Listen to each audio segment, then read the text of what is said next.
Em uma das cenas mais intensas do segundo filme de O Poderoso Chefão, Michael Corleone confronta Tom Hagen de forma incisiva. Ele revela que estava ciente não apenas da proposta de emprego que Tom havia recebido, mas também da existência de uma amante em sua vida. You're gonna come along with me in these things I have to do or what? Because if not, you can take your wife, your family, and your mistress, move them all to Las Vegas.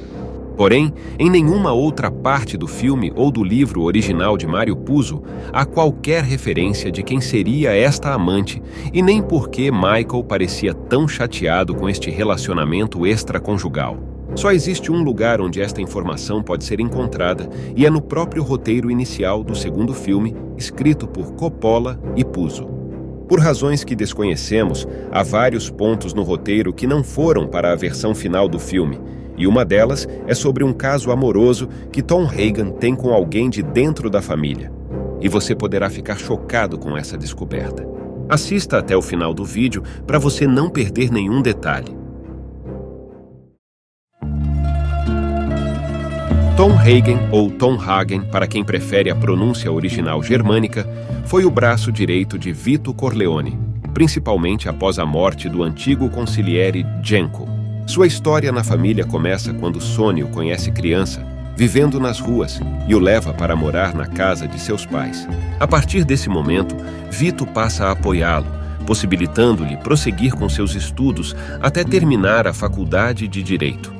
Após se formar, ele expressa seu desejo de trabalhar para a família como uma forma de agradecimento por tudo que Vito fez por ele. De fato, ele sempre foi muito útil, pois era o solucionador de problemas da família. Como advogado formado e consigliere interino, ele era quem mantinha os negócios da família em funcionamento sem se envolver diretamente nos crimes. Quando Genco morreu, Tom assumiu definitivamente o papel de consigliere de Vito, um dos cargos mais importantes em uma família da máfia.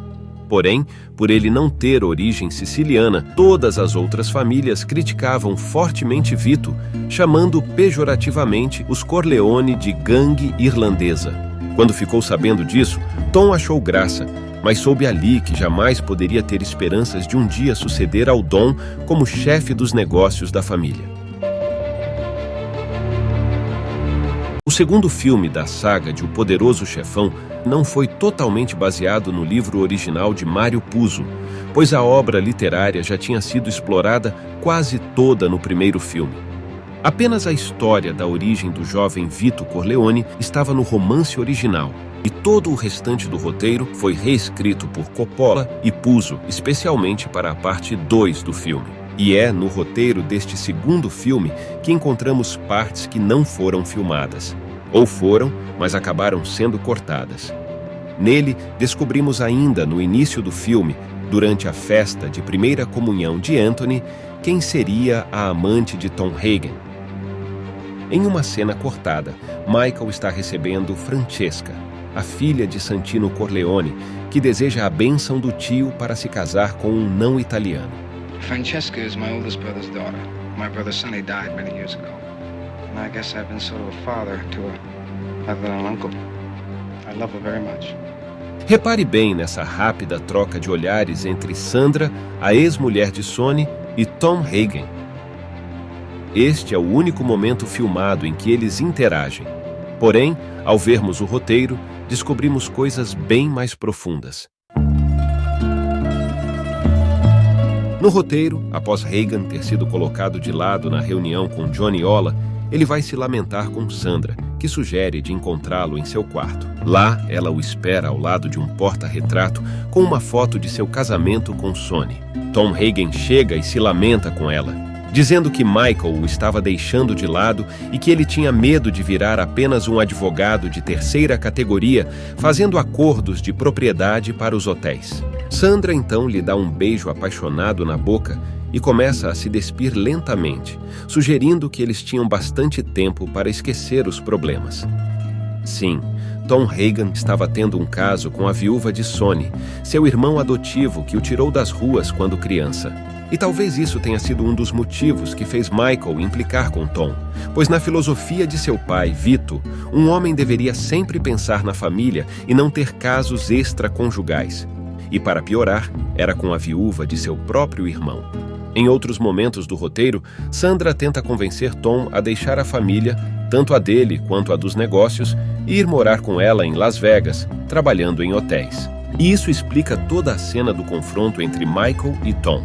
Quando Michael joga na cara dele sobre a proposta de emprego que ele recusou e também sobre sua amante, fica claro que os planos de Tom e Sandra foram descobertos. E quase como uma chantagem, Michael pergunta em italiano se ele está com a família. Tom, que ainda se mostrava indeciso sobre sua saída dos negócios, responde que sim, para que seu segredo não seja revelado. Sandra Corleone é uma imigrante siciliana que se mudou ainda criança para os Estados Unidos. Ela se casou com Sonny e eles tiveram 4 filhos: Catherine, Francesca, Frank e Santino Jr.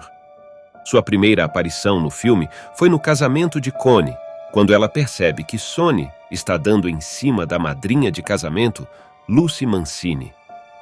No livro, fica explícito que Sandra tolera a infidelidade do seu marido por não aguentar a grande virilidade de Sonny no leito conjugal.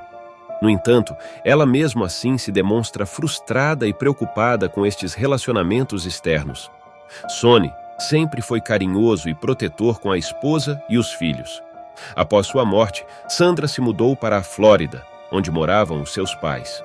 Sonny não deixou patrimônio, mas Vito a ajudou a levar uma vida confortável com as crianças. Se todo o roteiro fosse aproveitado, o filme da parte 2 teria ficado com mais de 5 horas de duração. Isso fez com que Coppola acabasse retirando algumas partes da história para encurtar a narrativa. E uma delas foi o caso extraconjugal de Tom Hagen e Sandra. Apesar disso, é possível notar resquícios que ficaram no filme, como a troca de olhares entre os dois na cena que acabou sendo cortada, além da frase ríspida dita por Michael antes da visita a Pentangeli na cadeia. O fato é que havia muito material para ser aproveitado no terceiro filme, porém os desentendimentos sobre quanto o ator Robert Duvall receberia acabou fazendo com que o personagem de Tom não participasse da última parte da trilogia. O que é uma pena, visto que ele foi um dos personagens-chave da trama e poderia ter tornado o terceiro filme um épico do mesmo nível dos 2 primeiros. Se você ficou interessado em saber mais sobre a vida de Sonny Corleone, não deixe de ver nosso vídeo completo sobre ele. E não perca a oportunidade de maratonar nosso canal para ficar por dentro de todos os detalhes de O Poderoso Chefão.